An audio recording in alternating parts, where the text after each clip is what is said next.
वक्फ board का जो भी कंपोजिशन है वो पॉलिटिकल डिस्पेंसेशन है, इस बात को विष्णु जैन भी तस्लीम कर रहे हैं और मैं उसका मुखालिफ हूं। एक बात। दूसरी बात, आप आइए दिल्ली में 23 प्रॉपर्टीज हैं, हंड्रेड्स ऑफ एकर लैंड, 23। आप आइए, दिल्ली पब्लिक स्कूल के बराबर में खाली जमीन है। वक्फ बोर्ड को दिल्ली हाई कोर्ट ने, किसी मुसलमान ने नहीं, किसी वक्फ ट्रिब्यूनल ने नहीं, दिल्ली हाई कोर्ट ने वक्फ बोर्ड के हक में फैसला दिया कि ये जमीन वक्फ बोर्ड की है और वक्फ को हैंड ओवर की जानी चाहिए। आज 10 साल हो गए, जमीन हैंड ओवर नहीं हुई। आप आइए दिल्ली की ईदगाह की तरफ, ईदगाह के नीचे दिल्ली जल बोर्ड का जितना का पूरा एक खाली पड़ा है, सारा वक्फ बोर्ड का है।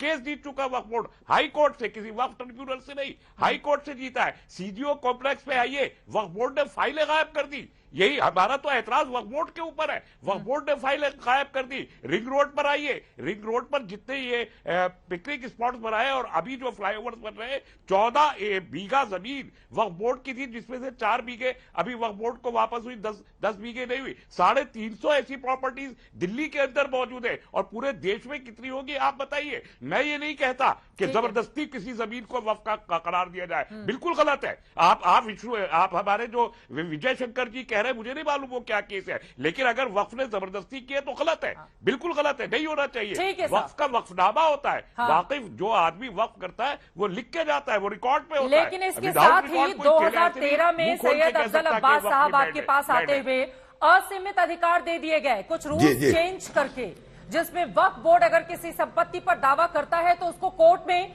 चैलेंज क्या नहीं किया जा सकता। इसी वजह से बोर्ड की संपत्ति को लेकर बार बार सवाल पूछे जाते हैं ना, कि किसी गांव की जमीन पर आपने अपना दावा कर दिया, कहीं और दावा कर दिया, कुछ जमीनों पर कब्जा कर लिया गया, तो इसी वजह से वक्फ बोर्ड की संपत्ति सवालों के घेरे में रहती है। बिल्कुल नहीं चित्रा जी, बिल्कुल नहीं कि वक्फ बोर्ड जो है सवालों के घेरे में इस बुनियाद पे नहीं है कि हम किसी की जमीन पे कब्जा कर लें। देख, कहीं भी शरीयत के एतबार से, इस्लामिक लॉ के एतबार से जब भी कोई वक्फ करता है तो अपनी प्रॉपर्टी करता है, और जब यह रिकॉर्ड भी देता है तो अपना खाता, खिसरा, तौजी नंबर अपना खतियान के साथ देता है कि ये मेरी प्रॉपर्टी है, आज के बाद से ये अल्लाह और भगवान के लिए मैं दे रहा हूं। ये वक्फ बोर्ड कहीं आपको नहीं बताता कि जमीन किसी की कब्जा कर लिए। जहां तक सवाल यह है कि अगर वो बोर्ड बनाने की बात हो रही है, सनातन बोर्ड बनाने की बात है, तो वो सरकार बीजेपी की है और बनाया, उससे मुझे कोई एतराज नहीं है। लेकिन बार बार हम लगातार देख रहे हैं इधर कि वक्फ बोर्ड, सुन लीजिए, बहुत देर से 45-40-30 मिनट से मैं बैठा हूं, सुन रहा हूं। देखिए, बहुत सारे वकील लोग अपना लीगल ओपिनियन दे रहे हैं, लेकिन चूंकि मैं भी एक वक्फ बोर्ड का चेयरमैन हूं, इस नाते जो मुझे जानकारी है वो उसकी बात कर रहा हूं।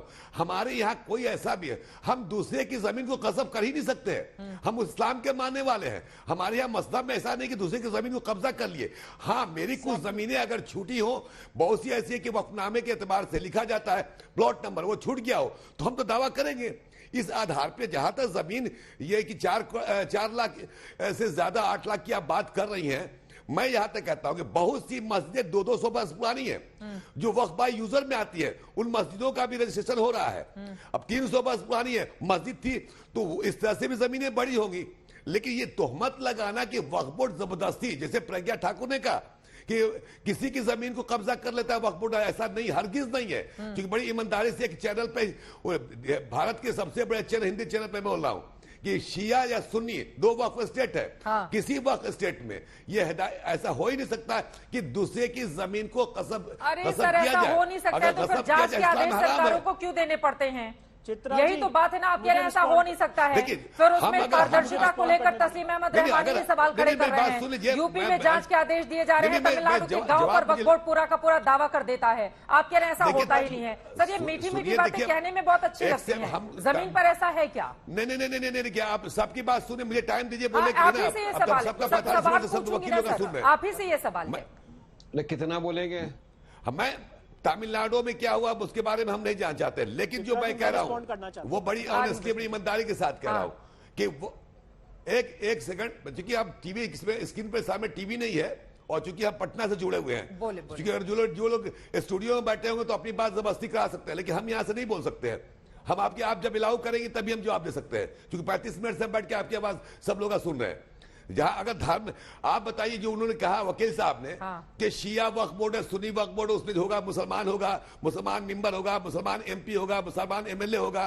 पहले बताइए कि धार्मिक न्यास जो है, क्या धार्मिक न्यास में कोई धार्मिक न्यास बोर्ड बिहार में है? क्या धार्मिक न्यास बोर्ड में कोई मुसलमान है? भाई हिंदू रीति रिवाज से चल रहा है तो हिंदू ही होगा, मुस्लिम रीति रिवाज से हो तो मुसलमान ही जगह। इसमें उंगली उठाना, इसका मतलब यह है कि बिल्कुल सही कहा कि इलेक्शन जब आता है तो इस तरह के शगुफे छोड़े जा रहे हैं। मैं बड़ी ईमानदारी से कह रहा हूं, आप बनाइए बोर्ड, न्यास बोर्ड बनाइए, आप सनातन धर्म बनाइए, मुझे कोई एतराज नहीं है। भारतीय जनता पार्टी की मेंबर है पार्लियामेंट में, ठीक है, तस्लीम रहमान साहब के पास मैं मुतफिक हूं कि बिल्कुल आके पार्लियामेंट आके वो पार्लियामेंट में उठाए बनाए, हम रोक भी नहीं सकते। लेकिन नहीं, वकील साहब बहुत सारे धाराओं की बात कर रहे हैं कि 1995 एक्ट की बात आप कर रहे हैं, बहुत सच, वकील है, वही उनका पेशा है, ज्यादा उसको हमसे ज्यादा डेप्थ उनको नॉलेज है। हाँ, अब मैं जवाब ले लेती हूँ। कोई भी मेरे साथ स्टूडियो में नहीं बैठा हुआ है और किसी के पास भी टीवी स्क्रीन नहीं है, सब अलग अलग जगहों से बैठे हुए हैं और हमारे ये सवाल जवाब चल रहा है। लेकिन आपने कहा ठीक है विष्णु जैन जी, उनके सवालों पर आप जवाब दे दीजिए। वारिस पठान साहब उसके बाद में फौरन आपके पास आऊंगी। चित्रा जी, आज तो सैयद भाई ने मुझे लगता है सारा डिस्प्यूट ही सॉल्व कर दिया। अरे भाई, हम काशी के केस में पिछले 1-1.5 साल से समझाते समझाते थक गए और इन्होंने अभी ये बात कही कि भाई जो जमीन हमारी खुद की नहीं है उसको हम वक्फ नहीं कर सकते, किसी और की जमीन को कब्जा करके वक्फ नहीं कर सकते। तो भैया ये मुझे बताइए जरा, मैं इसको समझ नहीं पा रहा हूँ। और प्लीज जरा जो अंजुमन इंतजामिया है, सर मैं आपसे हाथ जोड़ के कह रहा हूं, जरा अंजुमन इंतजामिया को समझा दीजिए सर कि कम से कम जो काशी के केस में वक्फ की प्ली ले रहे हैं और कह रहे हैं औरंगजेब ने इसको तोड़ के, नहीं मैं कुछ और कह रहा हूं, औरंगजेब ने कह दिया कि भाई ये वक्फ संपत्ति हो गई है, और जब कोर्ट ने उनसे पूछा कि कौन सी वक्फनामा है जरा बता दीजिए, आज तक नहीं बता पाए, तो उसको वक्फ क्यों क्लेम कर रहे हैं सर? जरा मैं ये पूछना चाहता हूं, सुप्रीम कोर्ट पूछ रही है कि भैया बताइए शाहजहां ने ताजमहल को कब वक्फ कर दिया, जरा वक्फ डीड दिखा दीजिए, आज तक नहीं दिखा पाए, तो ताजमहल को वक्फ क्यों क्लेम कर रहे हैं सर? बिल्कुल समझाइए ना सर, आप बिल्कुल सही कह रहे हैं। और मैं भी समझा रहा हूं, सुनिए ना, आप चिल्ला क्यों कर रहा हूं? अरे आप चिल्ला क्यों रहे हैं? आप मथुरा के केस में, चित्रा जी, मथुरा के केस में पिछले आपके वक्फ बाय यूजर है कि नहीं है? वक्फ बाय यूजर है कि नहीं है? आप बड़े बढ़िया वकील है, आप हैं। वक्फ बाय यूजर का मानी क्या होता है? अगर मस्जिद, अम्बाड़ा, दरगाह बहुत बरसों से चला होगा जाता है तो क्या वक्फ बाय यूजर में वक्फ नहीं हो सकता है? चित्रा जी ये बताइए, जो तो भैया वक्फ बाय यूजर होता है तो ट्रस्ट बाय यूजर भी होता है। हजारों सालों से जो हमारी मंदिर और ट्रस्ट चली आ रही है, आप उसको कहेंगे कि नहीं ये वक्फ है? तो ये तो बात कभी खत्म ही नहीं होगी। आपकी बात खुद कंट्राडिक्ट हो रही है। चित्रा जी आप मुझे बताइए, काशी विश्वनाथ मैं तो कह रहा हूं, अगर आपकी जमीन पे क्लेम, अगर आपकी जमीन है, अब ट्रस्ट की है या न्यास बोर्ड की है, तो अगर किसी ने किया तो मैं उसको मानता हूं। मुझे लग रहा है सैयद अफजल अब्बास साहब आप अपनी ही बातों में फंस जाएंगे, क्योंकि एक तरफ आप कह रहे हैं कि इस्लाम किसी की भी जमीन पर कब्जा करने की इजाजत नहीं देता है, ऐसे में जिस मंदिर का वो जिक्र कर रहे हैं काशी विश्वनाथ, जिसकी वो लड़ाई लड़ रहे हैं, फिर तो उनका दावा मजबूत हो जाता है, फिर तो उनका दावा मजबूत हो जाता है, फिर तो 1991 वर्ष तक और तमाम चीजें जो लेकर आप आ रहे हैं, फिर कोई मतलब नहीं रह जाएगा ना। लेकिन वारिस पठान साहब, ठीक है सर, वारिस पठान साहब वो बहुत देर से कुछ कहना चाहते हैं, हर मजहब में है, हिंदू धर्म में भी है। ठीक है वारिस पठान साहब। जी मैं चित्रा जी बहुत देर से सवाल करना चाह रहा हूं, मेरे दोस्त है जैन साहब, विष्णु जैन साहब एडवोकेट, उनसे पूछना चाह रहा हूं। देखिए साहब, इंटेंशन जो है ना गवर्नमेंट का, वो वक्फ बोर्ड को खत्म करने का है। अगर आपको सनातन बोर्ड बनाना है, चलिए मैं आपसे ये सवाल कर रहा हूं डायरेक्ट, कम से कम देश के अंदर 15 से 20 लाख तो मंदिर होंगे हमारे पूरे भारत देश के अंदर। क्या ये सारे मंदिर वाले एक सनातन बोर्ड के नीचे आने को तैयार है? हाँ या ना में पहला मेरा जवाब। सवाल तो मैंने पूछा था, बोलिए। अगर आने को नहीं तैयार है तो अब उनका क्या करेंगे? हाँ। ये भी मुझे जवाब दीजिए, बताइए। ये सवाल बहुत इंपॉर्टेंट है कि तमाम ये मंदिर, चाहे मुंबई में हो, दिल्ली में हो, जम्मू में हो, तमिलनाडु में हो, कर्नाटका में हो, लाखों मंदिर है, अलग अलग लोग अपनी अपनी आस्थाओं से अपने भगवान को पूछते हैं जाकर। तो क्या तमाम मंदिर एक साथ, इनके ट्रस्टी, इनका बोर्ड, सबके सब सनातन बोर्ड में आने को तैयार अगर है, बनाइए आप सनातन। ये तो बहुत बड़ी चुनौती रहेगी ना, जल्दी से इस पर टिप्पणी विष्णु जैन जी। नहीं नहीं देखिए चित्रा जी, देखिए एक डेमोक्रेटिक सेटअप है, पहली बात तो मैं बताना चाहता हूं। और एक डेमोक्रेटिक सेटअप में ये राइट होता है कि हम कोई आइडिया फ्लोट करें।